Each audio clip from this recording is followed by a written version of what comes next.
Let not your heart be troubled. You are listening to the Sean Hannity Radio Show podcast. All right, Clay, I didn't watch The View with Joyless Behar and company.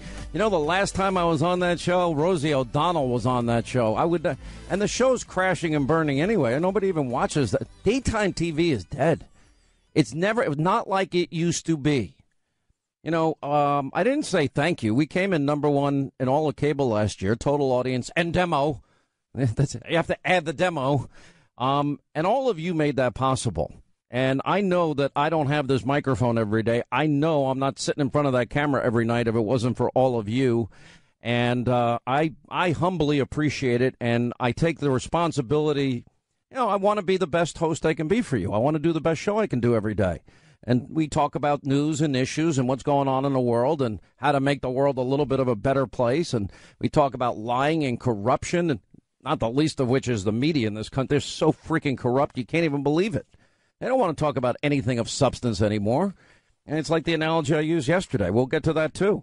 I'm just reading this, not sure why this came out today. It's interesting because apparently, according to the New York Post, and again, this is back in April of 2017, but it's on the line today. You know, one errant North Korean missile went so rogue last year that it crashed into a city not far from the capital of North Korea, Pyongyang, according to a report. That was an intermediate range ballistic missile, and it turned itself into a short range rocket when it failed during a test flight on April 28th of 2017, slammed into a local city. According to the Diplomat magazine, the missile flew only 24 miles before taking a nosedive and striking a complex of industrial and agricultural buildings, according to the report. And according to U.S. government sources with knowledge of the weapons program in North Korea, the missile's first stage engines failed about a minute after the flight took off. And the location of the missile's impact was revealed exclusively to this one particular magazine, which said it corroborated the flub using commercially available satellite imagery, and they were able to see the damage that it all caused. And the images show that the explosion caused heavy damage in a very heavy populated area, but, you know, they're so shut off, North Korea, nobody can really know, I guess, at the end of the day. We'll get to that. Now, you know, one of the things I was saying both on radio yesterday and on TV, I was telling you about what I think about the media. And I was telling you, I think the media, not only are they lazy and they're overpaid and they're a bunch of sheep and they all echo each other. I love the fact, too, that they all pretty much universally hate me. I love that. I don't want to be liked by them. I have no desire, whatever switch might exist in the human brain to want to be liked, that switch is gone in my life. Maybe it's 30 years of radio. Maybe it's 23 years on Fox. But I don't know when, but there was a switch where I cared in the beginning a lot, then a little, then hardly at all, and now not at all. I love that switch is gone. You know, I remember, who was it? Jennifer Aniston said about Brad Pitt, he's got a missing chip. I have a missing chip because I don't care. And people are telling me, a few people writing me today, and I guess it was on Twitter, and Linda said it, and Jason said, oh, we've got the audio of Joy Behar attacking you. And I'm saying, oh, really? Can I have Campbell's soup for lunch today? Because we have a whole big stock of Campbell's soup. I know people think, oh, you guys on radio must eat great. No, that's pretty much either that or a salad, for crying out loud, with mayonnaise on it, and they make fun of that. I don't care.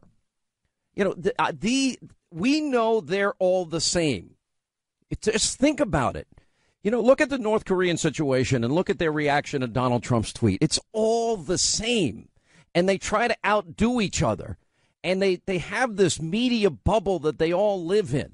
And they're all addicted to the high that they're getting for, you know, wanting to prove to each other that they hate Trump more than you hate Trump. And if you work at CNN, no, we hate Trump more than MSNBC hates Trump. No, we hate you. We hate Trump more. And we'll call him demented and a liar. And no, that's not enough. I use a demented, liar, liar, liar. And that makes it stronger and more powerful. And then they retweet each other and they talk to each other constantly, you know, on social media. I mean, to watch it, it is like I've never seen. It's like they march. they're like brain dead. It's like they're hypnotized zombies. It's like watching a horror movie of some kind. And there's no creative thought, no real true investigative reporting. There's so much out there that they could be doing to get to truth if they cared about their audiences even a little bit. And a part of me is kind of happy about it. I'm being honest, because there's such a wide open void that it's all mine. And I keep doing it. And it's all coming true. Just like they laughed at the idea Trump could be president, I didn't. They thought there's no chance in hell he was going to win. I knew he had a chance to win. And I knew that the environment was good for him to win. And then they're never going to talk about, they worshipped at the altar of Obama. They never talked about his failures. I mentioned it every day in 2016, every single day on purpose, on radio and on TV. I'll never forget one conversation I had with somebody in the Trump campaign. I need that list thing that you do every day. The list, the list thing. I said, okay, I think I know what you mean. I'll give you my list thing. I said, they're called facts. They're called, and I'm explaining to them. And then I'm looking at, they're never going to tell you Trump had a good year last year. They're never going to go over, I'm looking at the numbers today. I was looking at the Drudge Report, and if you can get past, the obsession everybody has with this Michael Wolff book, that was another thing. Mediaite says, Sean Hannity desperately trying not to talk. No, I'm not desperate. I decided not to. I gave my thoughts on it. One thing I always hate is this circular firing squad among conservatives. Like, for example, there are people in radio and on TV that probably agree with 85% of what I say, but hate my guts. And my attitude is, okay, look, if we agree on 85%, we probably agree that the country needs to be saved, and we agree on conservative principles. You can hate my guts all you want, but I can acknowledge that they're doing good work for the country by standing up for the principles that will make the country strong. It's not a matter of who's right. It's a matter of what's right. What are the answers? What are the solutions to everyday problems? That reminds me of that parable from the Bible about the boat. Isn't there something in the Bible? No, I was telling you this, because the apostles saw others casting out demons in Jesus' name, but they weren't the official apostles and performing miracles in Jesus' name. And they're like, and Jesus said, the apostles were pissed. And Jesus said, I don't know if he exactly said pissed in the Bible. Huh? What page is that on? All right. I'm not saying it the best way. I am not a biblical scholar. I'm trying to be the best Christian I can be. Okay. But Jesus then said, no, they're not against us. They're with us. And the same thing here. Anybody that's advocating the principles of conservatism and eliminating Obamacare and cutting taxes and getting rid of regulations, energy independence, the president today, this is a huge, big deal. Nobody will ever talk about this today. That the president has opened all U.S. waters to drilling. That's on top of Anwar. That's on top of saving the coal industry. I'm telling you, there's going to be an energy explosion. Every single American's going to benefit.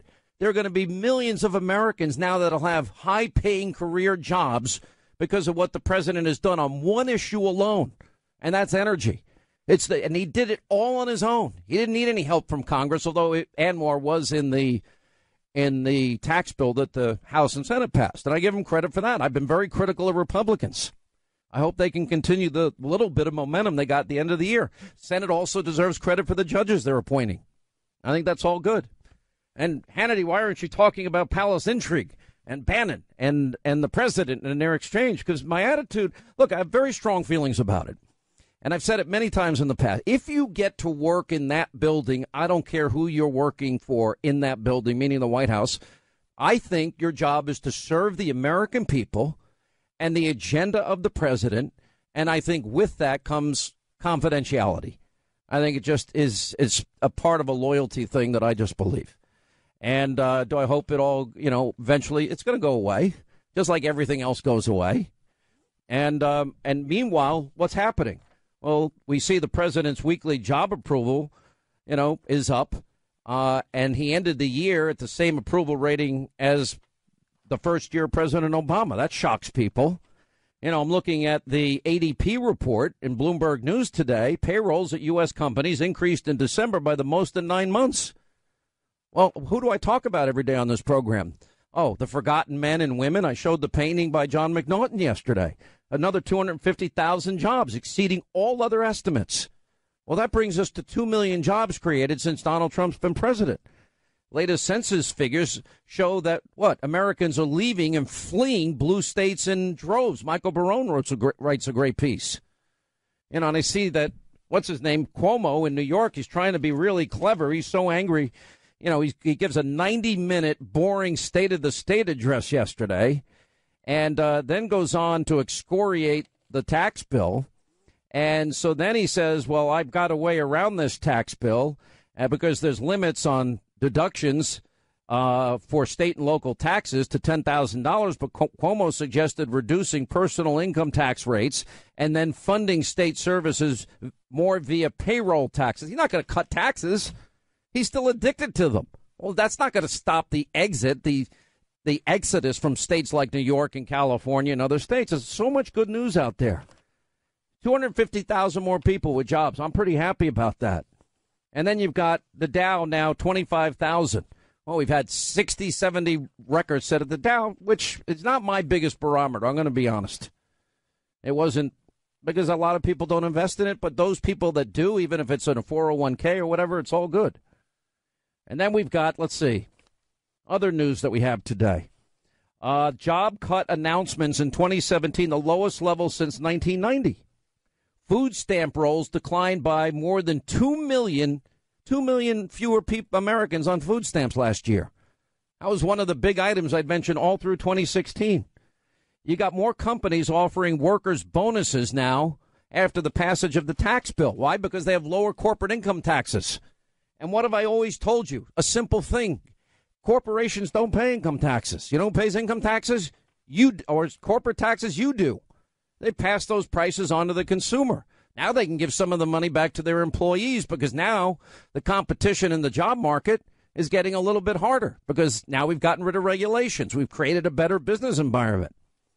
All right, we're going to get to all this today. Now, also, there's so much as it relates to what the media won't tell you about corruption and what is happening in terms of Uranium One, what is happening with the dossier, what is happening with the Clinton email server, who was in legal jeopardy about a fixed and rigged, not only a primary election. I never understood why Bernie supporters never got infuriated by what Hillary did. But also, we see the fix was in by Comey and Peter Strzok as it relates to the email server scandal. That means, a new investigation has to open. All right, as we roll along, Sean Hannity Show, here's some news from the Daily Beast that I've been expecting something on this now for a while. Been hearing rumors about this for a while. Justice Department officials are now taking a fresh look at Hillary Clinton's use of the private email server. While she served as Secretary of State, how can they not? If they believe in equal justice under the law. The question is, what's taken the Justice Department so long? Takes a long time. I guess the wheels of justice grind ever so slowly, unless, of course, you're James Comey and you just write the exoneration first. I mean, that's a better way to handle it, right? I'll exonerate you, and then we'll go through the motions. That's all. That's fine. And we have the evidence that he wrote it. It's not like we're making it up. Anyway, Justice Department officials are now taking a fresh look at this use of a private email server. Now, I told you last year all of this was going to be happening. Uranium One is also happening. The dossier issue is bigger than you think. I'm calling this the year of the boomerang. Trump-Russia collusion is officially pretty much dead. Now, nobody in the media is going to tell you these things. And it's amazing what we've learned about Robert Mueller and his special counsel team that he handpicked. It's amazing what we've learned about Peter Strzok and Lisa Page and Bruce Orr and his wife Nellie. It's amazing what Mueller knew about Vladimir Putin's criminal network inside the United States ahead of Uranium One, bribery, extortion, kickbacks, money laundering, and racketeering. So now, all of these things, if you put the fix in, you rig an investigation, and the rigging comes out, to me, that's obstruction of justice. And I know the talking point of the liberal media, you're attacking the FBI. I'm not attacking the FBI. I love the FBI. Thank God for the FBI. Thank God for the CIA. Thank God for the good people. not for the people that abuse, the powerful tools or intelligence, which has happened. I want to find out who those deep state leakers are that are trampling over the Constitution, the Fourth Amendment, your right to against unreasonable search and seizure. I want to know, who in the FBI was involved in surveillance and not minimizing and unmasking and leaking raw intelligence. I want to find out why they didn't warn CFIUS, the 9 agencies, about what Putin was doing, trying to get a foothold in the uranium market.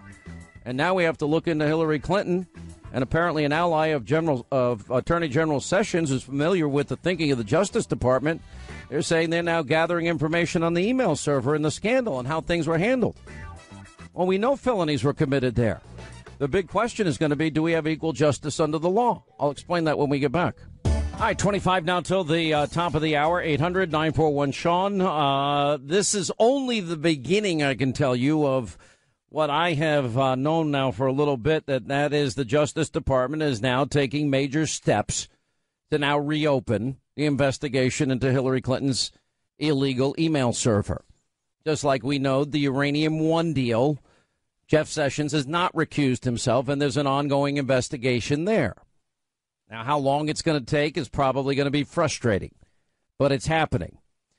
We know late last night that the Justice Department handed over to Congress these long-sought Trump dossier documents. That, too, is now beginning to come to fruition after the House Intelligence Committee, the chairman, Devin Nunes, threatened to hold the FBI director, Christopher Wray, and Deputy Attorney General Rod Rosenstein in contempt of Congress. The Justice Department, late last night, promised to turn over all the documents they've been withholding on the Trump dossier. Now, the House and Justice Department apparently reached a deal late Wednesday. There was a private meeting with Rosenstein and the Speaker of the House, Paul Ryan. And from what I'm told from sources is that Ryan stood up for Devin Nunes and said, hand over the documents. Otherwise, there's going to be trouble because they have the right to subpoena them. Because you got Rosenstein. Why didn't Rosenstein want to hand them over? Why wouldn't he want to hand them over? Well, that raises question. Then you got this nexus between Muller and Comey and Rosenstein, and it stinks to high heaven. Anyway, so that came after that meeting with the Speaker.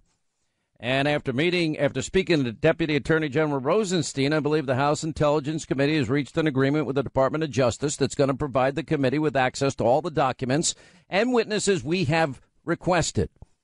According to Devin Nunes in a statement, he said the committee looks forward to receiving access to documents over the coming days. That's going to be interesting to watch unfold. Now, we know the panel led by Nunes also sought to know the extent the dossier might have been used to justify the FISA warrant and whether or not that was, in fact, brought on as evidence. Now, think of how profound that might be, that Hillary Clinton and the Hillary Clinton-run DNC both paid the same law firm to funnel money to Fusion GPS. Fusion GPS then hires this dirt digger, former MI6 guy, Christopher Steele. Christopher Steele, we're told, according to some reports, although Fusion GPS denies it, I don't know how they would deny it because a lot of what they said in their op-ed just isn't true. There's a great piece in the Wall Street Journal about how untrue a lot of that is. I'm not going to go through it now, but anyway, and then Christopher Steele gets all the salacious information. It turns out to be salacious lies about Donald Trump, hookers, prostitutes, and the Ritz-Carlton in Moscow. And the prostitutes were urinating on the bed. Didn't happen. Okay, now, if that dossier bought and paid for by Hillary and Hillary's run DNC, we know $12-15 million is the estimate. Okay, and then that's used to get a FISA warrant to surveil a then candidate of an opposition party. That is massive abuse. That would mean any information that was obtained that way would be inadmissible in any court, period. End of sentence. And it also raises the possibility of other crimes that need to now be investigated. Let's see. We do have a Keith Ellison yesterday. Any doubt the Democratic Party has gone over the left-wing cliff? We got Ellison endorsing Antifa, tweeting out a picture of himself smiling with the Antifa handbook. What's the Antifa handbook? Have you ever read it?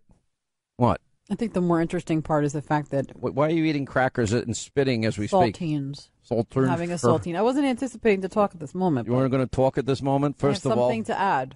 All right, why don't you take a drink of your ginger ale? I'll fill the time, and then you can then talk without having saltine. Why? If you laugh, now you're wasting time. All right, take the drink of ginger ale. Is there a reason? Do you have an upset stomach? That's the only time anyone drinks ginger ale, if you have an upset stomach. And I don't know why anybody thinks that works anyway, because it's carbonated, and then you have to... I happen to really like ginger ale. All right, I don't care. Go back to the point. So that was rude. Oh, enough out of you over there. 2018 is such a loving year already. Yeah, exactly.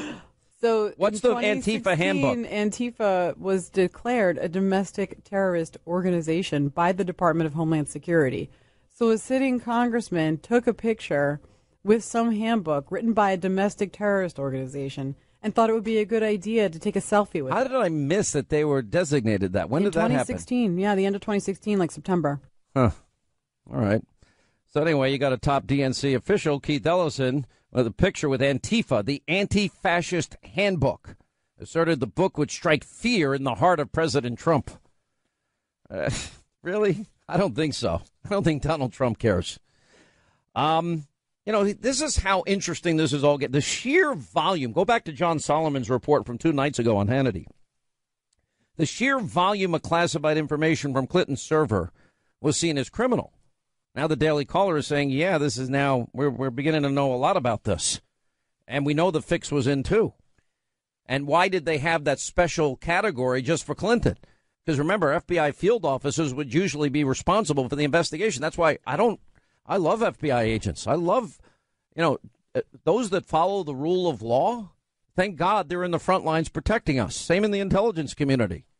But you can't abuse the powerful weaponry of intelligence gathering against the American people.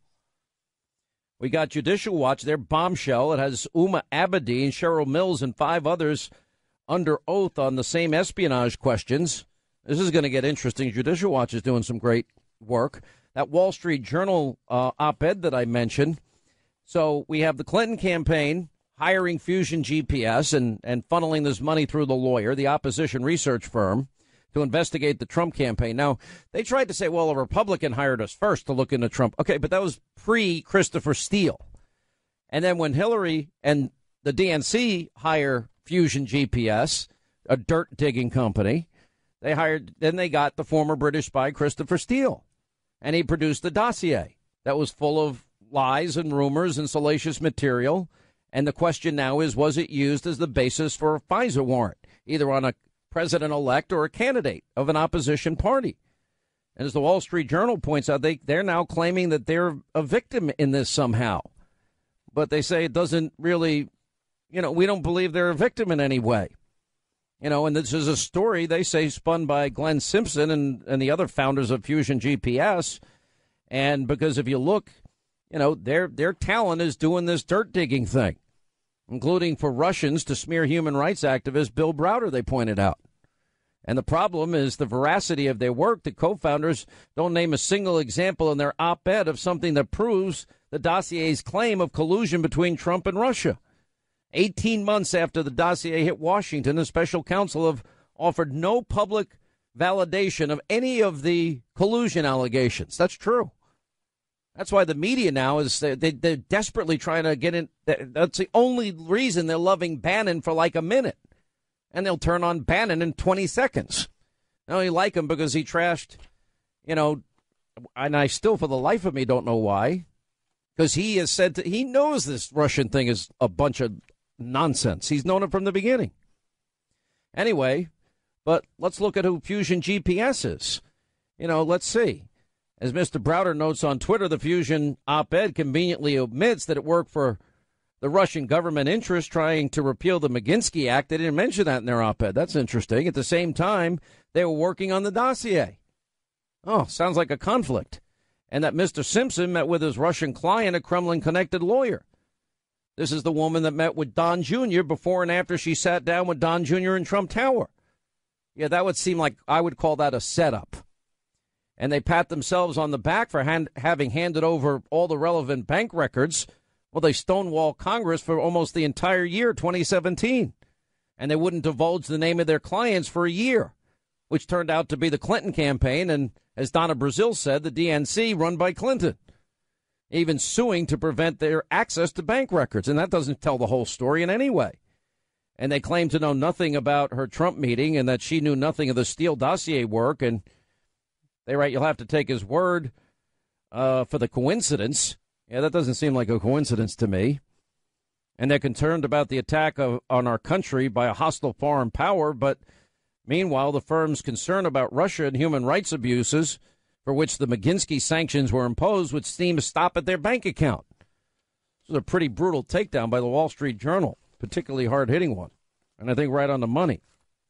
Another issue that's happening is Paul Manafort is now civilly suing the Department of Justice, Robert Mueller, over the investigation, saying that the special counsel, Robert Mueller, and his merry band of Hillary lovers and Trump haters over there, you know, he probably hired the only guy that got overturned 9-0 in the U.S. Supreme Court. Let's hire him. That's a good choice. He did a great job losing tens of thousands of jobs over at Anderson Accounting for nothing. Did a great job putting people in jail for a year for nothing. I mean, is this the guy with that track record? That's who you're going to hire? You only hire people that donate to Barack Obama and Hillary Clinton. Great. This seems like a very fair special counsel to me. Anyway, Manafort is alleging Mueller went outside the scope of the Russia investigation, which he totally did. And that's always the problems with special counsels. Investigating Manafort for $13 million in work that he did for the Ukrainian political party. It's lobbying work, which, by the way, from what I understand, John Podesta's group has done similar work. Let's see, when are we going to look at Podesta's records? Anyway, so we'll watch all of this unfold here. But I think it was a pretty smart act on their part, because they can't sue them any other way, so they sued them civilly. In other news we have today, Charles Grassley says Comey appears to have leaked the classified memo to his friend. Well, we kind of knew that already. And anyway, he wrote a letter to the Deputy Attorney General Rosenstein yesterday demanding answers about the handling of memos that Comey wrote following his conversations with President Trump. And again, 4 of the documents contain information classified as confidential or secret. And he hands it to his Columbia professor friend. Well, that doesn't seem particularly good. We have the House Intel Committee getting those documents that I told you about. We've got Donald Trump now is going after both legally Steve Bannon. Apparently there was a confidentiality agreement when he worked on the campaign. And apparently now is going up against the book. A cease and desist letter has gone out on that book action as well. But don't worry, the media, that's all they'll talk about. A lot of good economic news. All right, Jessica, Chicago. What's up, Jessica? How are you? Oh, very good. How are you? Love your show. I'm good. What's up with you? Well, I wanted to talk about the inconsistencies with the whole Bannon report. He said that Donald Trump was Jr. acted in a treasonous manner when he talked to the Russians, and at the same time, he said that, Trump didn't want to win. Well, you can't have your cake and eat it too. Why would you commit treason if you didn't want to win? Look, I read the beginning of Michael Wolff's piece, and it talks about, I'll give you one example. And another example is, he reports in the book that Trump didn't know who John Boehner is. And then they went back on Trump's Twitter account, and on at least 5 prior occasions on what they were talking about, Trump mentioned Boehner. That ought to raise a red flag right there. In the instance where he mentions me in this book, he never called me to fact check it.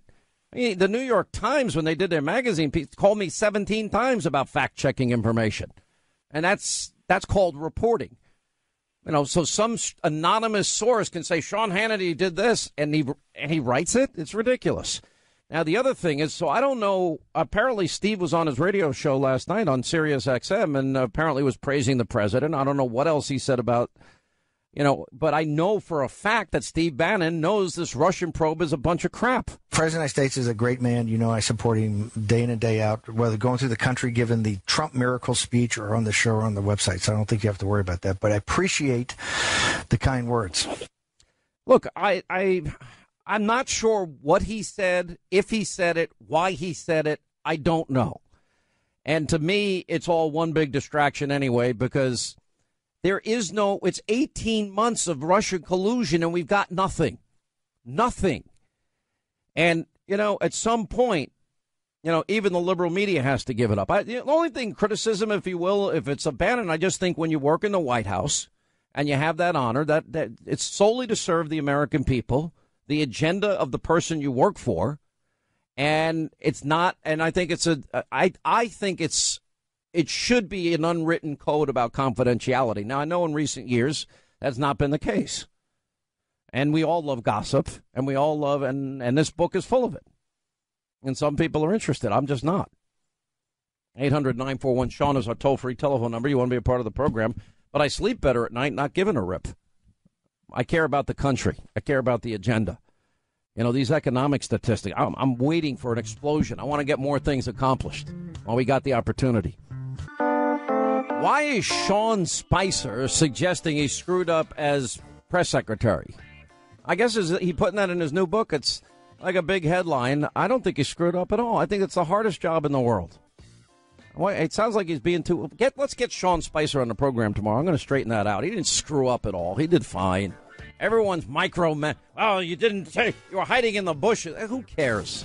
All right, looks like we may have some breaking news. Can you confirm this, Linda? I see on Twitter, breaking 911. Colorado State Capitol is on a lockdown after a shooting had taken place there. Now, there's a lot of state of the state addresses, I guess, going on at this particular time. I don't know if that's happening out in Colorado. Anyway, what they're saying is Colorado Capitol on lockdown, reports of shots fired. This afternoon, the Denver Police Department officers are responding to the Capitol. There's a large police presence in the area, if you're around the area, around the Colfax Avenue area. Doesn't mean a lot to me, but if you're in Colorado, I hope it means a lot to you. Hope and pray nothing happening there. And we'll monitor it and we'll let you know anything that is going on. One of the things that I think was probably the most amazing is the reaction. And I went into great detail about this in terms of the show yesterday. So Donald Trump makes a statement about North Korean leader Kim Jong-un and the fact that Kim Jong-un is saying the nuclear button is on his desk at all times. Well, will someone from his depleted and food-starved regime please inform him that I, too, have a nuclear button and it's much bigger and more powerful than any of his, and my button works? Now, the media's reaction to this was utter insanity. Let me play it for you. We tweeted, North Korean leader Kim Jong-un just stated that the nuclear button is on his desk at all times. Will someone from his depleted and food-starved regime please inform him that I, too, have a nuclear button, but it is a much bigger and more powerful one than his, and my button works. That's right. Happy New Year, everybody.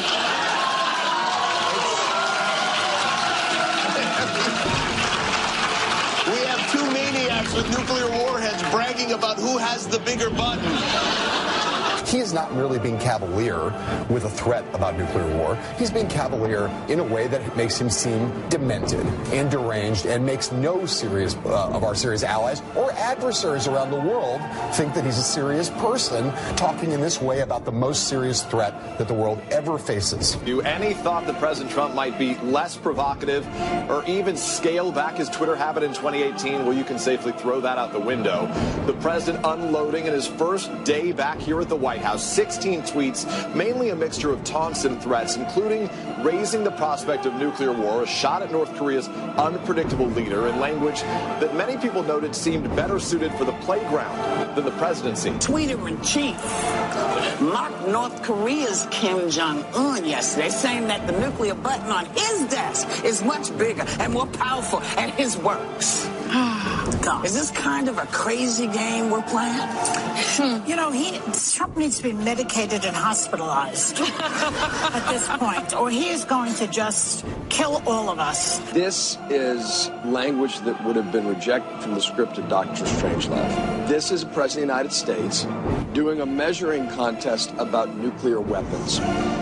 We can't begin to normalize this. This is dangerous. This is childish. This is unpresidential. It's not befitting the leader of the free world. I think we could apply a test to his 16 tweets today. The test would be, if this were the leader of Germany or China or Brazil, what would we say? How would we cover these tweets?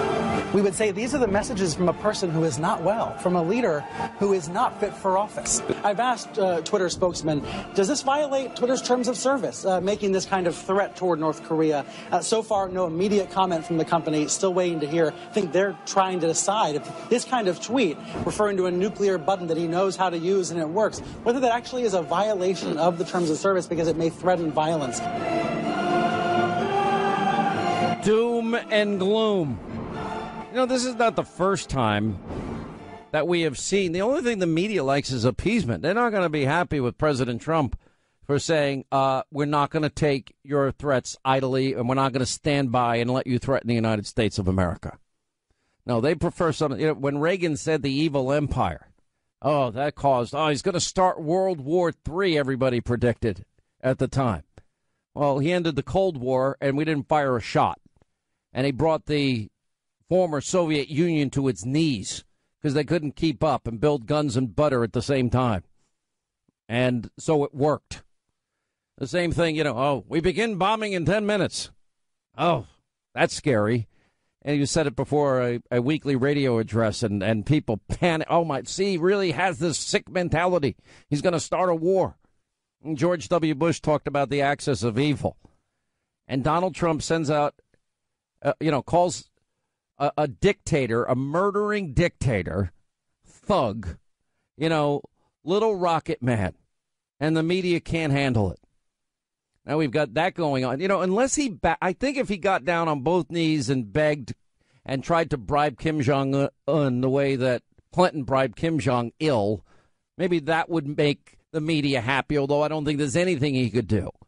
If he personally flew a plane into Tehran with another $150 billion to bribe the mullahs that have been pledging to destroy the United States and Israel and burning our flags and chanting death to America and death to Israel, short of driving and flying $150 billion in like Obama, I don't think there's anything he can do that's ever going to satisfy the appeasers that are in the media or in the left wing of the Democratic Party, which is the whole Democratic Party today.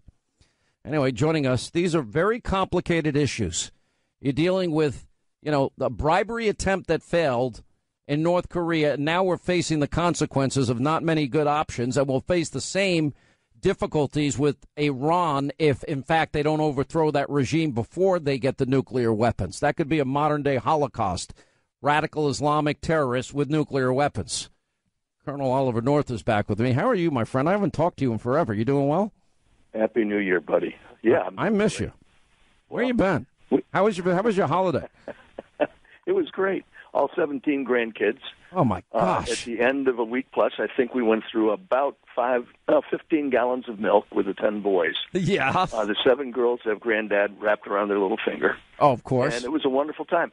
When they finally all went home 2 days ago, right, we were exhausted. No, listen. The good thing about being a grandparent, and I don't know, but I'm guessing. You will. Well, I guess it was when you hand them back. I mean, you can take the kids fishing, you can take them to Disney, you can have all the fun you want with them, and then say goodnight, have fun, I'll see you later. No, we're now teaching them how to drive.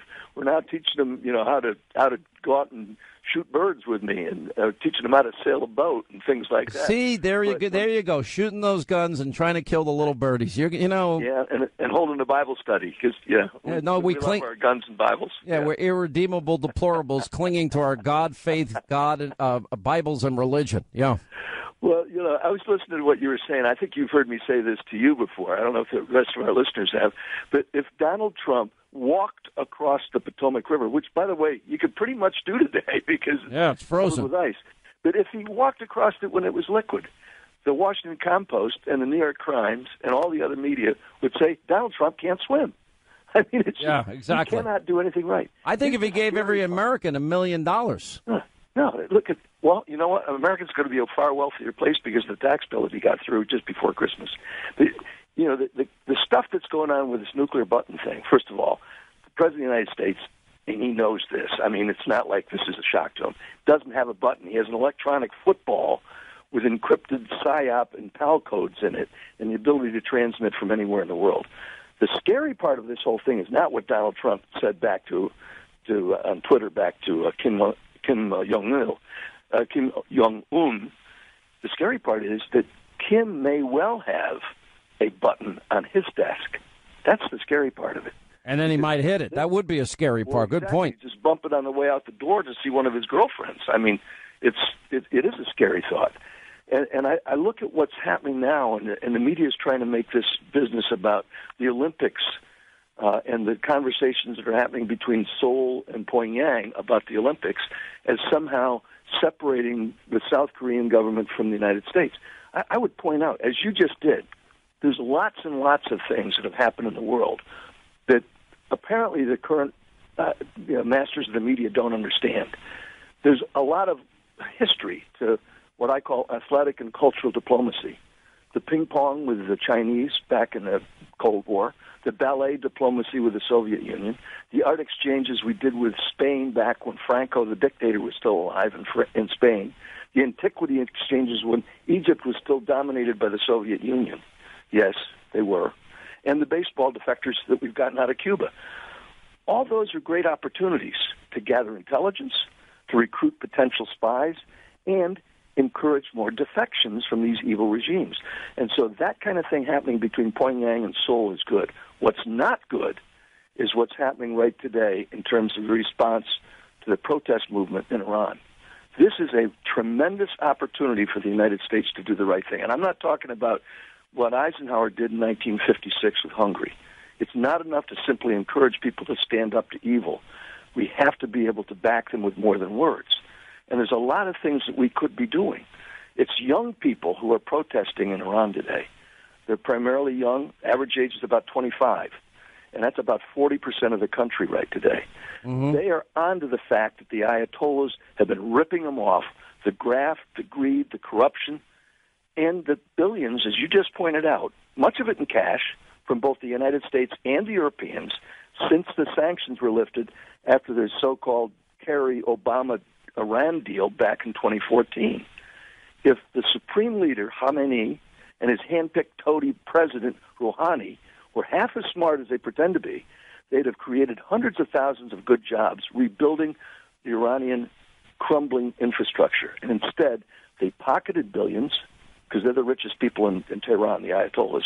They've squandered the rest of it on funding the North Korean nuclear weapons and ICBM programs, propping up the Assad regime in Damascus, paying salaries for the IRGs. The Islamic Revolutionary Guard Corps works directly for the supreme leader.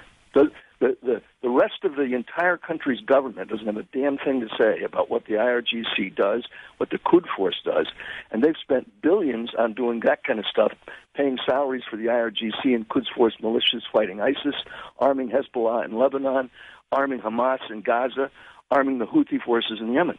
And what they've got is people that are now onto them for what they've done for, quote, others. And, of course, all of it's to spread dissent, hate, discontent, all kinds of terrorism around the world. Well, they've been fighting these proxy wars.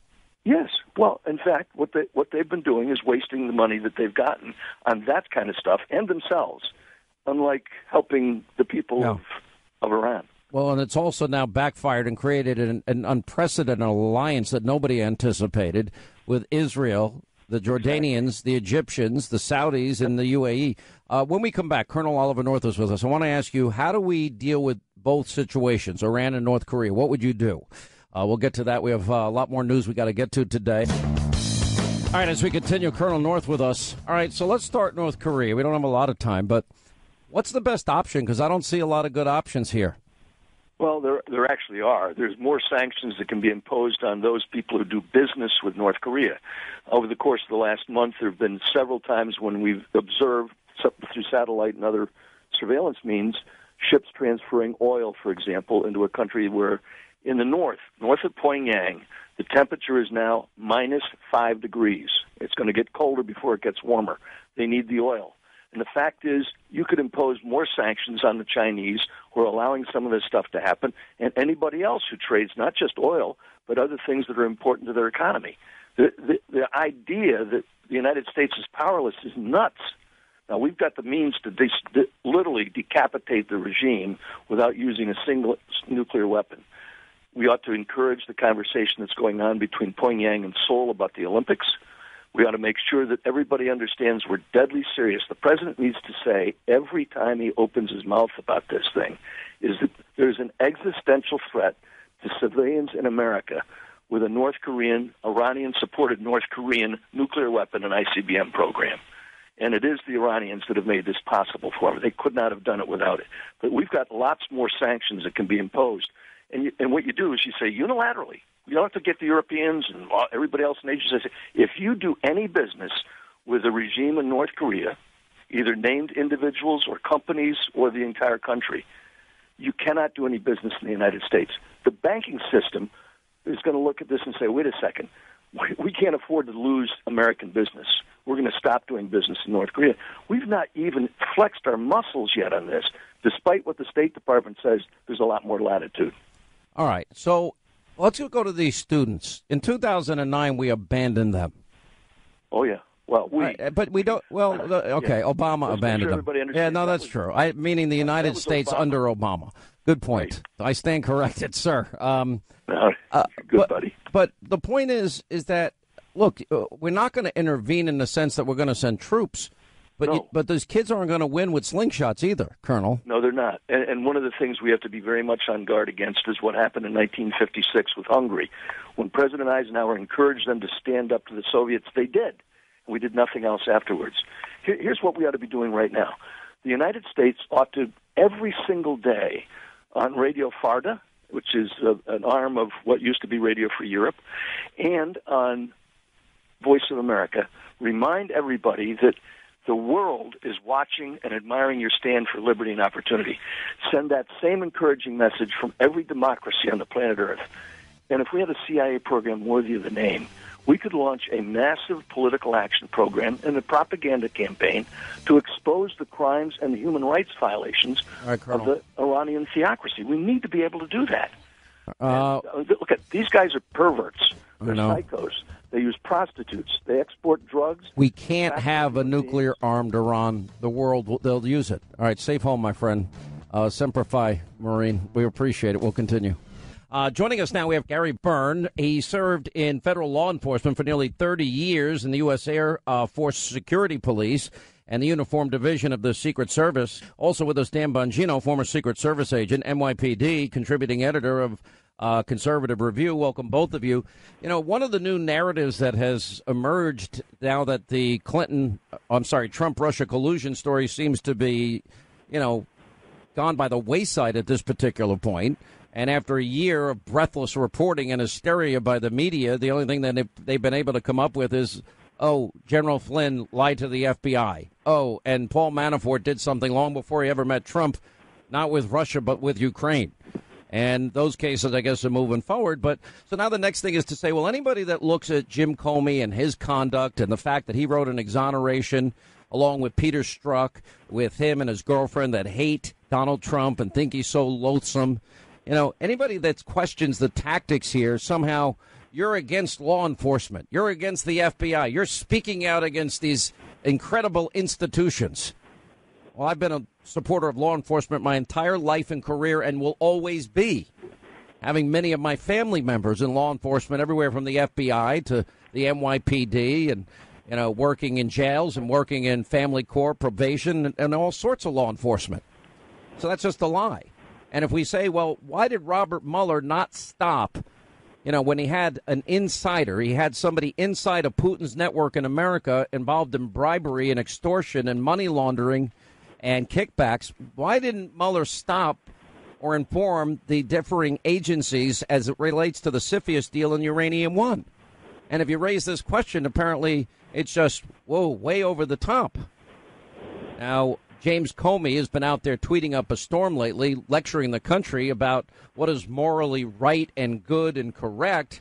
And I see that, Dan Bongino has fought back. He says he pretends the FBI should be free of political influence. And then Bongino says James Comey has a God complex.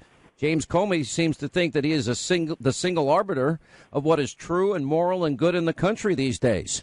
And if James Comey wanted to be a politician of his clout score on social media, then James Comey should have run for office. But this charade, this embarrassing charade where he pretends that he was above it all, and by the way, pretends that the FBI should be free of political influence, which it should, by the way, while he oversaw an investigation of the Clinton email scam, all good points.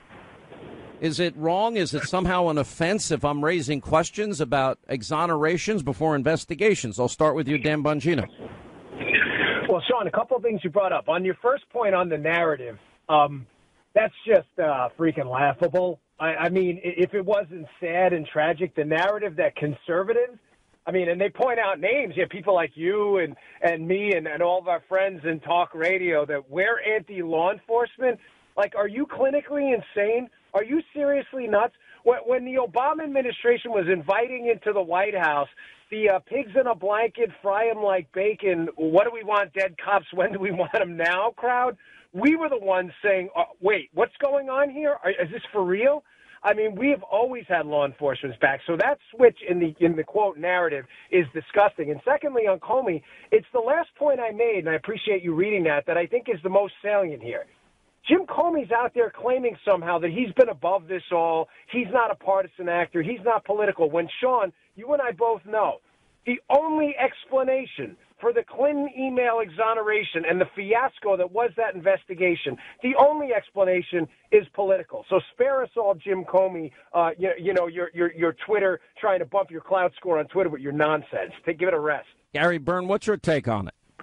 Well, what I see with Mr. Comey is the same issues I see inside the Secret Service with executives of the Secret Service, which is one of the reasons I wrote my book, Secrets of the Secret Service. Sean, these people stay in government for so long, they think the government owes them a living. Comey is a good example of it. The other former FBI director that's doing the investigation is another example of it.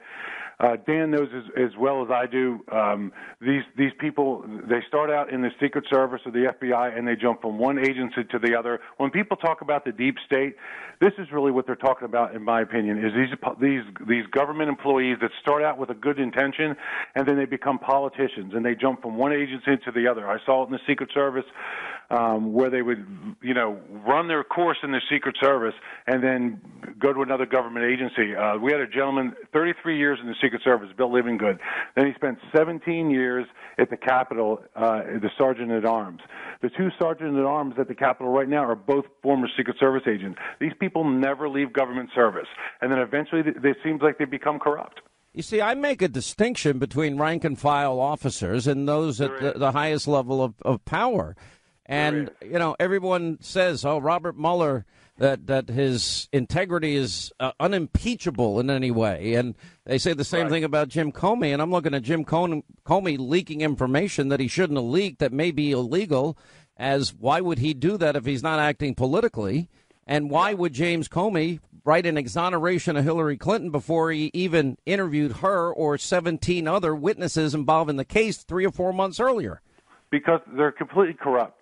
And I go back to my first book, the book now, Secrets of the Secret Service.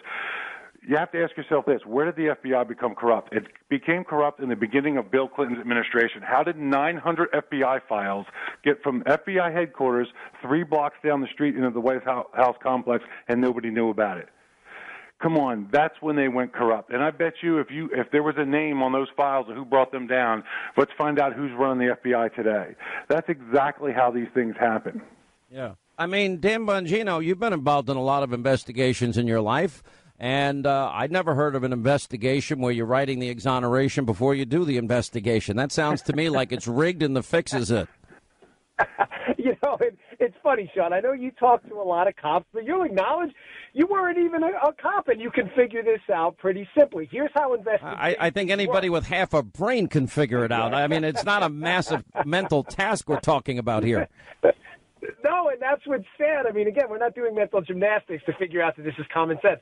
The way you investigate a case at the federal, local, or state level, it doesn't matter, is you pinch a guy involved in the scheme, right? You get a low-level guy. In our case, we did a lot of counterfeiting cases. You get a guy for passing counterfeit. All of a sudden, you say to him, hey, listen, here's what we got you on. We got you on passing counterfeit. We're going to charge you with this, this, and this. And then the guy says, you know what? He talks to his lawyer. He goes, all right, I'm going to talk. Here's who I got it from. And then you go up the chain and you get the kingpin of the crime. You don't get the guy who passes the counterfeit in the beginning, the low-level guy, and say, listen, brother, you're all good. Don't you worry. You're exonerated. Don't say anything. But by the way, we've got to see it in a bigger context, because if you look at it through the prism of this exoneration allows her to continue her run for the presidency. He's now trying to impact history here. This is not a small exoneration of any kind. You know, and then it raises questions. Well, if they didn't have a legitimate investigation the first time, don't we, if we have equal justice under the law, don't we need one now? And I would argue, yeah. And I would argue my biggest problem with Robert Mueller is, did he have to pick all Democrats? There's not one Republican that he could have chosen. Did he have to pick all Trump haters? You know, and then it gets worse. And then he picks Andrew Weissman, overturned 9-0 in the U.S. Supreme Court in his obstruction case against Anderson Accounting. Tens of thousands of people lost their jobs because of what he did in that case. And then he puts 4 Merrill Lynch execs in jail. That was overturned, too, by the Fifth Circuit Court of Appeals. And I'm saying Peter Strzok, he's involved in everything. And I'm thinking that, you know, who's going to investigate the investigators? And really, we're going to put a 35-year general in jail because he lied to the FBI. Well, I'm thinking. Right. Meanwhile, Sean, you had John Solomon on your show this week. If Solomon's piece, one of the operators of the Clinton server admitted lying to the FBI. He said, oh, I don't know anything about deleting these emails. Then if you read John Solomon's piece, he had a blank moment where he goes back to the FBI and says, you know what? I forgot about deleting all those emails. I may not have told you the truth. Sean, and what happened to him? Well, surely if justice is blind, just like Mike Flynn, he got charged, right? Well, no, that's not what happened. He got an immunity deal. It's a total scam. You're all being hosed with this ridiculous investigation. Well, it's more than that. I mean, he apparently promised to cooperate with Mueller and his team, and I don't know what it is that he knows because we haven't heard anything that rises to any level of Trump collusion, unless you believe that the dossier, you know, if you're paying for a dossier and you're hiring Fusion GPS and they're using a former MI6 guy and he's using Russian sources that may have been paid by him, and then they're coming up with salacious details that we all know are not true now, aren't they trying to use, isn't that Russian collusion, Gary, in some way, shape, matter, or form? No, it absolutely is. And Sean, something I wanted to mention that you and Dan both brought up, the idea that you guys as conservative commentators can't criticize the FBI or the Secret Service, or I can't criticize the Secret Service running my book, Secrets of the Secret Service, is wrong. Because, look, we're not criticizing the rank and file. We're not criticizing the GS-12s and 13s that are doing the work. We're talking about the management that has been in there for so long and in the FBI and in the Secret Service that they become these corrupt people. I mean, anybody in their right mind, could you imagine Comey trying to explain that the fact that he wrote the letter exonerating her before? How is that possible? How is that even under question? But the rank and file did weigh in, and this goes back to Solomon's column, and that is the sheer volume of classified information from the Clinton server was seen as criminal by the FBI, and Comey's answer was to take it in-house, not provide the field offices that would normally do a good job and a thorough job to do their job. Well, that's special privilege. Do I get special treatment if the FBI is investigating me? No, you will not. And by the way, what are we telling Americans like Sean Hannity, that if the FBI ever comes to me and says, we need some information about X, Y, or Z, my FBI friends tell me don't talk to them. No, don't. Call your lawyer. Now, why is that to me appalling that you're telling me that, and that I know your advice is solid? Sean, because if I say one wrong thing or I misremember one thing, I could be charged with lying. You're talking to the guy, the first Secret Service employee who had to testify against the sitting president in a criminal law case. I was there. I was being told, you can't say this, you can't say that. The FBI threatened to arrest me in front of my pregnant wife. I learned the hard way. I respect the agency, the rank and file, but if they show up at my front door, I don't say a word. I call my lawyer. I let him do the talking. Well, let's take a break. We'll continue. Gary Byrne, Dan Bongino, your call's coming up. 800-941-SEAN as we continue. All right, as we continue, Dan Bongino and Gary Byrne are with us. All right, let's go back to where we left off, and that is it possible that Hillary Clinton's bought and paid for the Hillary Clinton campaign, the DNC that Donna Brazile says she was running at the time, that all the $12 million that they spent on this phony Russian dossier filled with lies and salacious details about Donald Trump from Russians to influence an election? What if, in fact, that was used as the basis to get a FISA warrant against either an opposition candidate at the time, Donald Trump, or a president-elect at the time? Dan. Well, I got an even worse question for you. What if the dossier to get a FISA warrant was, in fact, a way to get a FISA warrant to get on the record transcripts for information the FBI already had? I don't want to confuse anyone, but put two and two together here, Sean.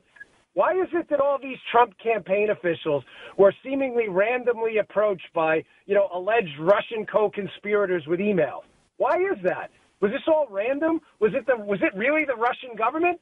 I mean, I'm not trying to sound all conspiratorial here. This stuff actually happened. I'm just suggesting to you that the dossier may have, in fact, been a reverse targeting tool. In other words, they claim they were monitoring foreign agents to get Trump people on tape to confirm information they may have. Well, that's the whole thing. We do know a crime was committed against General Flynn, because aren't we supposed to minimize if they're targeting his future counterpart? That's perfectly legitimate. But then if they realize an American's on the line, aren't they supposed to practice minimization? Aren't they supposed to similarly practice? They're not supposed to unmask. They're not supposed to leak raw intelligence, all of which happened to General Flynn, Gary. Yeah, it did. And, the funny thing is the one of the same people that's responsible for unmasking General Flynn was one of the same people running around telling everybody that it was a videotape that caused Benghazi.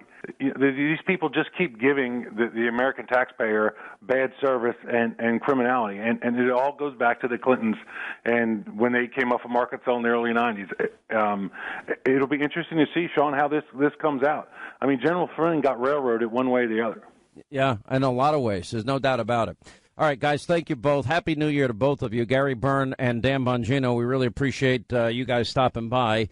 800-941-SEAN, our toll-free telephone number. You want to be a part of the program. And stay right here for our final news roundup and information overload.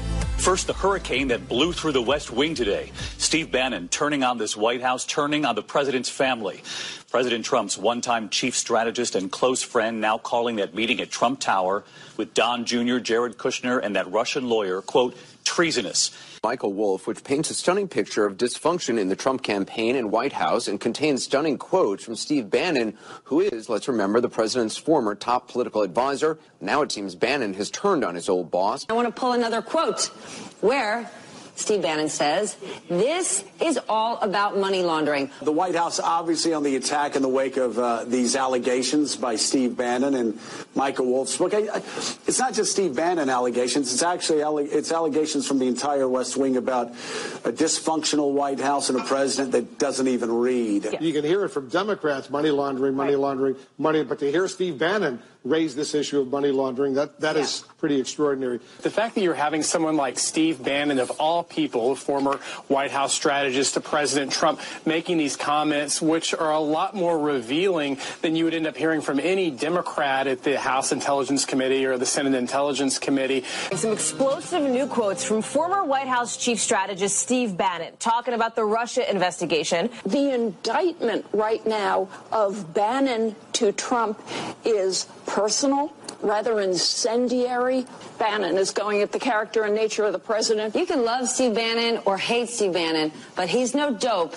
He's a smart, guy. He's distancing himself from Steve Bannon because if this is true, if what Steve Bannon said in this book is true, this is a very unflattering picture of the president. He looks like someone who was kind of bumbling, who everyone was calling him names behind his back, and no one really thought that he was a serious person. Thank you, Sarah. The president says that when Steve Bannon was fired, he not only lost his job, he lost his mind. Does he feel betrayed by Steve Bannon? Does he regret hiring him? I think the president's statement is extremely clear what his position on Mr. Bannon is. It was pretty lengthy and pretty detailed, and there's not really much to clarify or to add. But is there regret then? I mean, he says a lot in this book, and they did have a long and close working relationship. So is there a sense of betrayal? Once again, I think the president's statement fully addresses what his position and what his relationship with Mr. Bannon is. April? Sarah, when was the last time the president talked to Steve Bannon? And this is a serious question. Is the president now blocking Steve Bannon from calling his cell phone? I'm not aware that he was calling his cell phone, but I believe the last conversation took place at the first part of December. And what does this do to the base that these two powerhouses are fighting for the Republican Party? What does this do to the president's base? I don't think it does anything to the president's base. The base and the people that supported this president supported the president and supported his agenda. Those things haven't changed. The president's still exactly who he was yesterday as he was 2 years ago when he started out on the campaign trail. His agenda hasn't changed, and he's continuing to fight for and push for that agenda. And I think the base is extremely excited and happy with the job that this president has done in his first year in office. Look at all he's accomplished. I think they're pretty happy with where he is. Peter? Steve Bannon has a distinct following, the alt-right, and some people who may not necessarily be for the other, people who are xenophobic. What happens there? I think that's a question you're going to ask Steve Bannon. The president's base is very solid. It hasn't changed because the president hasn't changed and his agenda hasn't changed. And we're continuing to accomplish a lot of the things that were on the president's agenda as we did last year. And we're going to do a lot more this year as we move into the beginning of 2018. All right, news roundup and information overload hour. Sean Hannity Show, 800-941-SEAN, our toll-free telephone number. There's media reaction to Steve Bannon and Michael Wolff's new book, which I take issue with a number of things in there. Sarah Sanders at the press conference explaining her position and the president's position on all of this. You know, it's 2 days ago, the media in this country, well, all they cared about, well, he's about to start a nuclear war. And you just listen, and it's the same reaction every time. There is, in this country, I have been saying journalism is dead. It's dead and it's buried in this sense. When do you ever hear the media talk about any of the president's successes? Never. Why not? Because they got an agenda. What's the agenda? Well, it's certainly not the Trump agenda. And there is anger. You know, look at the Trump economy. His approval rating is at a 6-month high. He created last year 1.7 million new jobs. We learned today that payrolls at U.S. companies increased in December by the most in 9 months, consistent with further progress in the labor market. And private payrolls rose by 250,000 jobs, exceeding all estimates in a Bloomberg survey. On top of that, we have the lowest usage of food stamps now in 2 years in this country. You have the latest census figures showing Americans fleeing high tax, high spending blue states in droves. You got another record high, the Dow now popping past 25,000. And by the way, in just 23 trading days from 24,000, you had 60 big records there. And I can go on and on. There's a lot of good news out there. But I know they only want to talk about collusion, Russia. We now have, we have a media that is void of ever talking about solutions, void of talking about the American people, void of talking about substance of any kind, advancing conspiracy theories every single day, and never, ever in touch with where real people are in this country. And the only thing they apparently want this president to do is to duplicate the stupidity and the failure of Bill Clinton and what he did by giving billions to Kim Jong-il, Kim Jong-un's father, with the hope and the promise, this is a good deal for the American people. We're going to make sure he doesn't build nuclear weapons. That did not work out very well, just like the Iranian deal is not going to work out very well, just like they hated Reagan for saying the evil empire and bombing begins in 10 minutes. And they hated George W. Bush for the axis of evil. Unless you're bowing on bended knee before a dictator and kissing their ass, the media is not going to be happy, meaning two-bit murdering dictators. Anyway, let's get to our phones. And, of course, our guests here in the final hour free-for-all. We have Jonathan Gilliam, author of the brand-new book, a bestseller, Sheep No More. Christopher Hahn of the ever-exploding Christopher Hahn Show, now on 3 affiliates across the country. Welcome, both of you. Off. Well, okay, but last year was 3 affiliates. You didn't get one new affiliate in a year. I'm waiting for my friend Sean Hannity to hook a brother up. I don't know what's happening to you. Well, we're up to 575 in terms of stations. Well, we'll try and maybe ask a couple to take your hour. Anyway. Get him. It's 2 hours. It's 2 hours. 2 hours. Happy New Year. So let me ask you. You're a big Clinton guy. You like the Clintons, right? I do. When Bill Clinton said and announced the deal with Kim Jong-il and said this was a good deal for the American people, and they're not going to get, we'll make sure we have assurances they're not going to get nuclear weapons. Didn't that prove that bribing, murdering dictators doesn't work? Look, I don't think that all these deals we did with him were good deals. You got to pick up your phone, by the way. You got to pick up. With everything. I don't disagree with everything you're saying. I don't disagree with most of what you're saying about the media just covering the extraordinary stuff. But some of the things that all right, well, let's see how intellectually honest you are. And you got to pick up your phone if you want to be on the show, okay? Okay, I'm on it. Okay. It sounds like you have a Sports Illustrated football phone. If you could talk into the mouthpiece, that would be helpful, and off speaker. Yeah. Okay. I've never heard more noise in my life from a guest. And this is, and by the way, it's coming from a guy in the blizzard, by the way. No, Chris he's supposed to be the radio guy that understands these things, and we shouldn't have to explain it to him. That's what's really outrageous about it. Can you say what do you like? I'm like trying to hide. Okay, dress in white and you can hide. You'll be in the blizzard. Okay, put on your snowsuit, your little white snowsuit with your hat, and like you're going out polar bear hunting. So name me 3 things that President Trump did in the last year that you really think are great for the country. What do I think that are great for the country? Well, I did like what he did with the Veterans Choice Act. I will say that. I've said it before. Okay, 1, that's a good deal. Again. 2, go ahead. I'm happy with the choice of General Mattis. Okay, good. Mad Dog Mattis, yeah. Good. And I like that he has retained Obama's FEMA team. So there you go. I didn't know that he kept Obama's FEMA team, but whatever.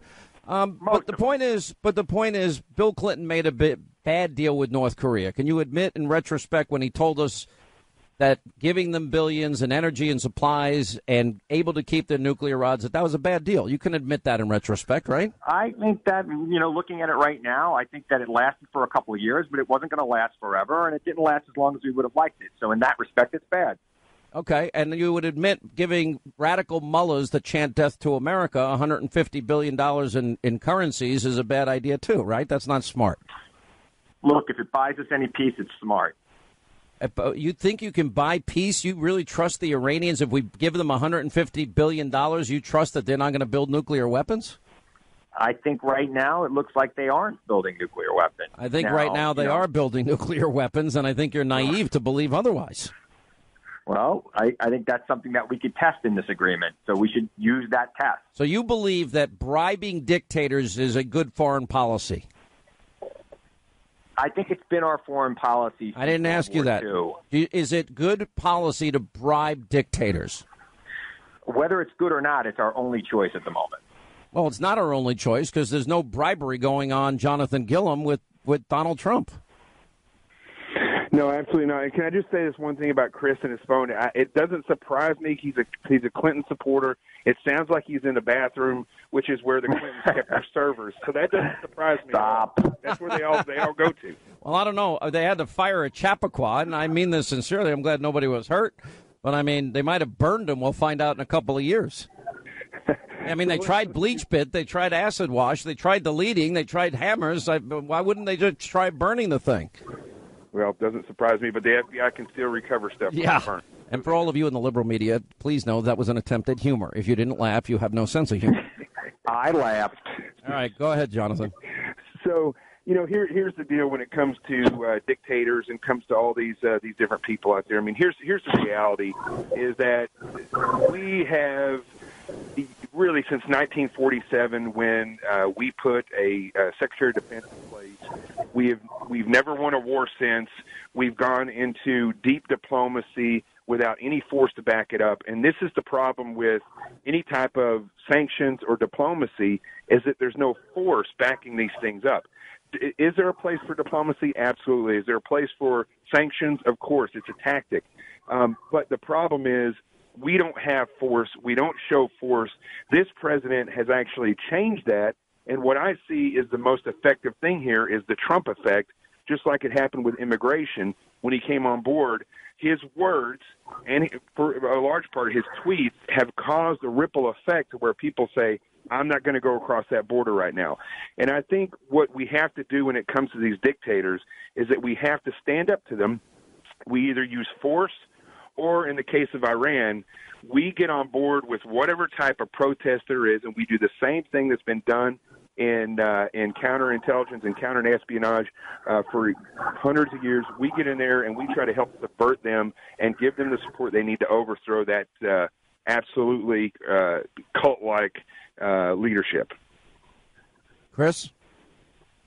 I'll tell you what, we'll take a break. We'll see if we can get Chris organized and inform him of the rules of being a guest on a radio show. I guess now that he's hosting, he doesn't understand what it means to, like, put your phone on and pick it up and not use a Sports Illustrated football phone. We'll go over the rules. We'll come back. We'll continue with Jonathan Gillum and Chris Hahn straight ahead on the Sean Hannity Show. All right, as we continue, Jonathan Gillum and Chris Hahn both back with us. All right, Chris, you got the rules now on being a radio talk show guest?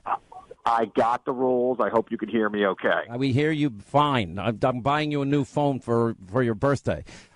What? Please. Give me an example that you think bribing dictators works, especially murdering dictators. Sean, you're asking me to argue a point that I don't agree with. I don't like this. You said it's our only choice, and it's not our only choice because we're not doing it.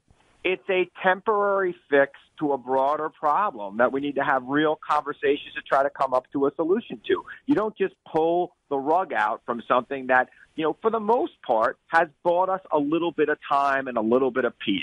But you're right. It's not the best policy. It's not something that I want to continue forever, but it's something that I think that we have to understand has worked in some situations.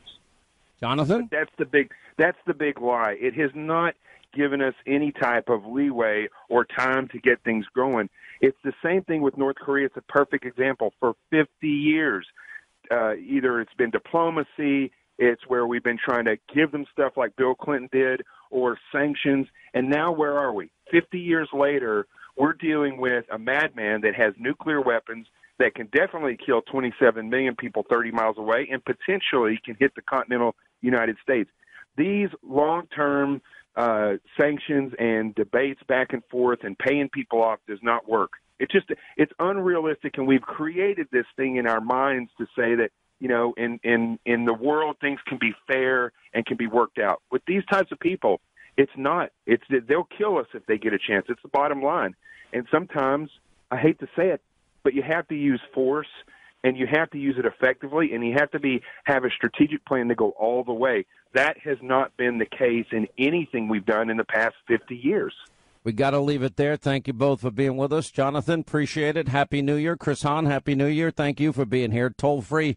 Our telephone number is 800-941-SEAN if you want to be a part of this extravaganza. A lot of the things in the book make a lot of sense. For example, the guy never gives a press conference, Trump. We never see him interviewed. He said no to 60 Minutes because he doesn't know what you're going to ask him, and he doesn't have the answers. So he goes to his pal Sean Hannity, who's been trashing me, by the way. So let's discuss Sean Hannity for a second. Sean Hannity. One thing is that Sean was my friend. I worked with him for years. Full disclosure. No, I'm just full disclosure. I know you guys. I really know. Wait, can I finish? Okay, my thought is... And I'm not in favor of him trashing you or you trashing him, just as an aside. But he is the one that would give Trump the questions ahead of time. He did? Now, how much Kool-Aid has Sean Hannity drunk before he drowns is the question I have. Why, sure. She's got a thicker New York accent than you do, Joyless Behar. I mean, she's so angry and so bitter. Here's my question. Whatever happened to any media ethical standards? Does anybody, I will give the New York Times credit when they did the Sunday Magazine piece on me. No, I will. They literally had fact checkers call everybody like 5 times to make sure what they were writing was accurate and correct, and dates and commas. And I mean, they wanted to get everything accurate. They wanted to get quotes accurate if they had questions about things that I had said. And I'm like, all right, I got to give them some credit. How come Michael Wolff doesn't pick up a telephone and call me and say, hey, you know what the irony is? If anybody that knows me, I don't write questions down. I write notes to myself. And when I'm doing interviews, I look down and I see like one word, immigration, and I go from there. This whole show is extemporaneous. You know, the other thing is, and I was saying this earlier to the guys, you know, I've been here over a decade. Yeah, I know. It's a long time. Aren't you sick of me yet? Yes. Yeah. No, but seriously, like I've never given a guest questions. No. I've never said, oh, we're going to talk. First of all, I have no idea. First of all. I have no idea. Okay, I'm going to call you Joy because you sound like Joy. Oh, that's a low blow. That's a low blow. You just said you were sick of working for me. That was a low blow, too. This is not okay. It's not okay. Yeah. Well, once I agree with Hillary. Yeah. But no, you know, we never give questions. We give topics. Do people even ask you for them? They do. No, we tell them what the topic generally is. I always say the same thing. I'm like, guys, I don't have questions for you. I have no idea what he's going to ask you. This is the topic. I have no idea what I'm... Listen, how many times have you told guests that, well, that's the topic now, but when he gets on the air, it's going to probably change? I have a few guests that have been coming on the show for a long time that don't even ask me for topics anymore because they know when I send it to them, you're going to do the opposite of what I said. It's not by design because I know that. I'm not saying it's nefarious. Listen, if you're going to be a good interviewer, you have to have your facts, number one. All right, that's just, you have to study, but I study all the time. The only thing that I write down is I write down like I'm writing. It's not questions. I'm writing down facts. It's facts, a reference. Yeah. It's like immigration, DACA. It's a means of me sparking memory. So when I'm in the interview and you're in the moment, when all of a sudden a candidate that I'm interviewing says something about immigration, okay, I know what I want to ask on that. I already thought about that. But it's not a specific question I write down. I usually have here's the trick. I have a manila envelope, and on the envelope I have the questions. You can't read my handwriting. I can't read my handwriting. It's atrocious. You know, whatever happened to just calling and asking and, you know, I mean, I don't know if somebody said that. I don't even know if it's made up. Who knows? I'm not, you know, the funny thing is nothing bothers me anymore. I just don't care. I don't care what these people think anymore at all. I'm so over it. It just doesn't bother me in the least. You know, Fox writes me today, well, do you want to respond to this? I said, not really. Respond to what? Yeah, I said it's not true. Next question. And that was about the amount of attention I gave. And if I'm going to sit there and care about joyless Behar. But I mean, in all seriousness, no. What is this doing for anybody? This isn't solving what's happening with North Korea. No. This isn't solving what's happening. I mean, let me tell you something. I know what my biggest fear going to sleep now is, besides always worrying about your kids, is that we're going to wake up and we're going to see, you know, 1,000, 3,000, 5,000 students mowed down in Iran. Because those mullahs are going to do anything to hang on to power, cling on to power. That scares me. You don't win revolutions with slingshots, but it's only the superfluous. This was my drug addict analogy that I was making the other day. Yesterday, as a matter of fact, I made it on radio and TV. It says they're like crack and heroin addicts in the media. And by that, I mean they wake up every day and they need a Trump something to hate. And if it's a tweet, it's going to be a tweet. If it's a comment, it's going to be a comment. If somebody says something about Trump, we'll make that, you know, that's their drug now. That's where dopamine fix comes in. That's where they get high. And there's no substantive reporting of any kind anymore, which in a way, I guess I should be pretty happy about in this regard. And the sense that, okay, they leave a wide open void. It wasn't by accident that we were the #1 show on cable news last year, both in total audience and the magical demo. By the way, this is what they do in the media, too. If you don't win total audience, then you're going to go look for some obscure demo. He lost women 12 to 13. He lost that. He got killed. And women 13 to 14. Done. We slaughtered him. And that's a game they play, too. But it's never been this bad. It's never been. I said the other day when I was on vacation, I was listening to Howard 100 on Sirius XM radio, and it had the best of his interviews. And he had some really good interviews. One of the things about how he does interviews, he knows about the people that he's interviewing, he knows a lot about them. But more importantly, he listens to what they say, and he is curiously asking questions. And that makes him a good interviewer. And that's how I do interviews. You can't plan that because something that someone says sparks the question. How do I plan 3 hours of radio? You don't plan 3 hours of radio. And that's why radio is such an honest medium, because you can't fake it for 3 hours. I'm a conservative. What am I going to do? I'll write out a 3-hour show one day about how I'm going to be a liberal? Well, to write 3 hours of radio would probably take me 22 hours to do it. Wouldn't be enough time in the day. And either you can talk or you can't. Either you're interesting or you're not in some way. My kids would always come in to my radio studio. Daddy, why are you shouting? Hello, how are you? Welcome. And I'm just like, I don't know. But the first time the mic went on, that's what I did. And it just, you throw more energy in radio than you do in TV. Well, now it's because you're deaf. So that's a little different. I'm totally deaf. Headphones are ridiculous. It's bad. It's really bad in like a busy, crowded restaurant. On New Year's Eve, we're sitting around I can't hear you. I felt like Granny Janny. She can't hear. So we always say, act like we're talking, and she starts playing with her hearing aid. And I'll say, well, and I'm moving my lips, and she's like, this damn thing. That's really mean, right? It's horribly mean. Except does she know you do that? Oh, yeah, she's hip to it. Okay. You know what the headline is going to be. Mean to old people and his own Granny Janny loves me. Are you kidding? I'm not mean to Granny. I'm very nice to Granny. She is the matriarch of the family right now. So, of course, and the only grandparent my kids hasn't. She's been a great grandparent. All right, let's get to our phones. Let's say hi to Tom in Fort Lauderdale. What's up, Tom? How are you? Glad you called. Yeah, me too. It's the first time I've been able to get. I've been trying it for a year. When you're talking about wiretapping phones, the government, this really happened to me. Last year, after the election, I was talking to a client. I'm a financial advisor, and we were talking, and we were mentioning Republicans, Democrats, Trump, and all of a sudden, a voice came on the phone, a recorded voice, and said, "This phone call is being recorded." Mm-hmm. So I told my client, I said, "Hang up." So she hung up. I called her back, and I said, "Tell me you heard what I heard." Mm-hmm. She said, yeah, I absolutely heard that. So when you're talking about... Listen, Bill Binney says every call, text, email is being metadata stored. And this is a 5-year veteran of the NSA. And I've had other long-term professionals say the same exact thing. Do I know for a fact? No. It would be scary because that would be against unreasonable search and seizure, especially if the government uses it. And I think that's what the fear of our founders and our framers were, that, in fact, government would misuse and abuse their power. That would be an abuse of power in every way. Ray in New Mexico. What's up, Ray? How are you? Glad you called. Hey, Sean. How are you? I'm good, sir. What's happening?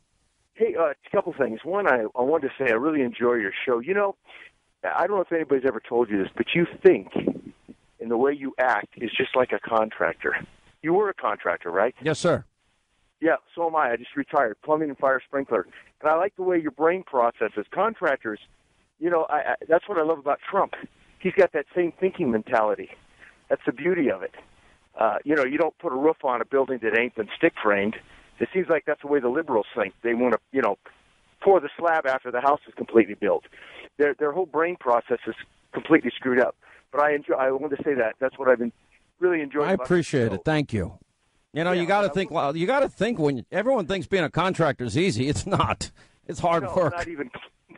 No, it's not. It's not even close. This is an easier job. I can tell you right now. Yeah, I can imagine. I bet you're happy to be doing that. Yeah, but look, you still get the living crap beat out of you every day. So everything has an upside and a downside. Isn't that the truth? It's just I have a missing chip at this point. I've turned it off. I don't care. Catherine, Providence, Rhode Island. What's up, Catherine? How are you? Hello, how are you? I listened to you yesterday, but I didn't get on the air to call in. But I just wanted to say, and I hope you don't take it too critically, but I'll try to explain it well. You were really very emotional about the unrest in Iraq, and I know there's a lot of people in Iran, not Iraq. Yeah. Iran. Thank you very much. I know there's a lot of people suffering over there, but I guess I just worry a little bit about the United States getting a little bit too involved in other countries' issues. And I remember in Iran, as a matter of fact, we did have a pro-U.S. guy over there, the Shah of Iran, and he had his own, as I recall, he had his own little private jails and torturers and all that. And finally, there was a revolution there, and people really resented the United States for having kind of a yes man in there who was causing a lot of suffering, I guess. And now they have the Islamic Republic as a result of that. So I guess Catherine, let me ask you a question. I think you agree with me. You don't want America to get involved in foreign conflicts. I don't want that either, right? Yeah, right. Okay, because you know what? Too much American treasure. We fight these wars. We don't fight them. We put handcuffs on our troops. They have rules of engagement. I don't want any such thing. Yeah. But on the other hand, if we can help the freedom fighters there overthrow this regime, it would be good for them, because I believe the natural state of man is to be free. It would be good for women and minorities that are persecuted in that country and killed on a regular basis and tortured on a regular basis. It would allow freedom that they have not had since the days of the Shah. That would be a good thing. It also would probably result in a better geopolitical situation for the U.S. and the entire Middle East, because Iranian hegemony and radical mullahs with nuclear weapons has the potential of a modern-day Holocaust, and that would be a disaster. Well, I guess so. I guess, I think some people would dispute the fact that when the Shah was there was a lot of freedom, and those are the people that rose up. Listen, I'm not sticking up for the Shah, but it was certainly better than the Ayatollah Khomeini coming out of exile back in 1979. Yeah. But I am just saying that if you saw a neighbor screaming for help next door to where you live, don't you feel that if you can help in any way, you're supposed to help, right? Funny, I was going to use the same analogy, only a little different. I was going to say if there's a family on your husband and wife that live on your street, and they're shouting at each other, and they're obviously having a big battle and a discord. I think it's the better thing for a neighbor to do to kind of like. But if you think if it's rising to the level you think it's going to get violent, or it is violent, what are you going to? You call the police. I don't think you. I don't think there's okay, but with all due respect, there is no world police. And you have these students now risking their lives. And all I'm saying, the first thing we should offer is moral support. If we can offer communication support so they can get those images so the world can see what's going on there, that would be a good thing. And the next thing is you don't win revolutions with slingshots. If the world would help in some way, they've got to fight their own battle. We had our Revolutionary War in this country, and many, many died for the cause of liberty and the cause of freedom. And I don't think it's our job to go in there and fight that war for them. We can't afford it anymore, and nor does it work, because every war now gets politicized. Anyway, I'm glad you called. I think we just have to stand in solidarity and hope and pray for the world's sake and their sake that they can succeed somehow, and that somebody will take these radical mullahs out. That'd be the ideal situation.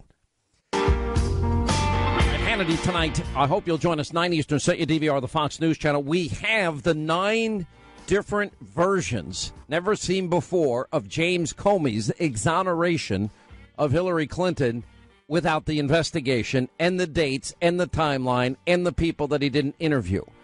Now, if that's not an obstruction case, I don't know what is. John Solomon, Sarah Carter will join us tonight. Also, we have Sebastian Gorka. How do we handle in any way what's going on in Iran? Can we help those students? We got Geraldo tonight. We got Tommy Lahren and Jessica Tarlov tonight at 9. See you then. Thanks for being with us. Back here tomorrow.